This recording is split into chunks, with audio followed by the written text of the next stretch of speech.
Comme le révèle Brut ce mercredi 23 avril 2025, Mylène Farmer fera une prestation exceptionnelle lors d'un événement très attendu et imminent. Mais lequel? En tout cas, on n'avait plus vu la chanteuse sur scène depuis sa tournée Nevermore de 2023-2024.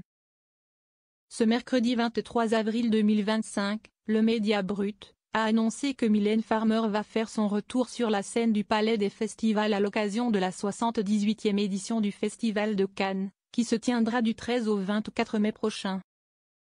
Les dernières apparitions de Mylène Farmer sur scène remontent à sa tournée Nevermore de 2023-2024, précisent alors nos confrères, qui sont pour rappel partenaires de cette édition.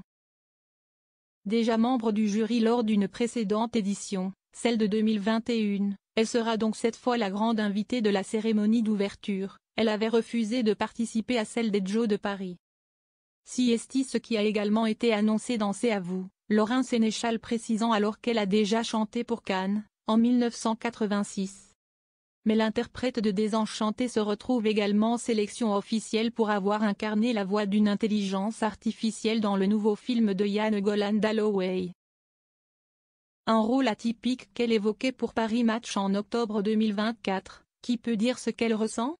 Dalloway est l'assistante virtuelle qui gère le quotidien de Clarissa, une romancière en panne d'inspiration interprétée par Cécile de France, très émouvante dans ce rôle. Cela se déroule dans un futur proche. Clarissa occupe un appartement connecté et ultra-moderne d'une résidence pour artistes. Elle est accompagnée par la voix de Dalloway et elle tente de se remettre au travail. Mais, dans ce thriller, les choses ne se passent pas comme prévu. Se sentant constamment observée et épiée, elle éprouve très vite un malaise. Mais je m'arrête là. Mylène Farmer, son avis sur l'intelligence artificielle.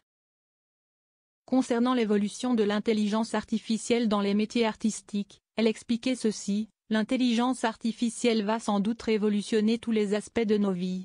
Dans mon domaine, avec son lot de fantasmes, de craintes et d'espoir, je pense qu'elle est un excellent outil pour les créateurs mais pas pour la création. Personnellement, je ne l'utilise pas et ne l'utiliserai jamais, mais je peux comprendre la façon dont elle inspire, fascine, propose des voix ou suscite la curiosité d'une nouvelle génération d'artistes. Tant que l'IA n'éprouve aucun sentiment, ne souffre pas, n'aime pas, cela reste un outil spectaculaire mais limité, un miroir de la connaissance humaine.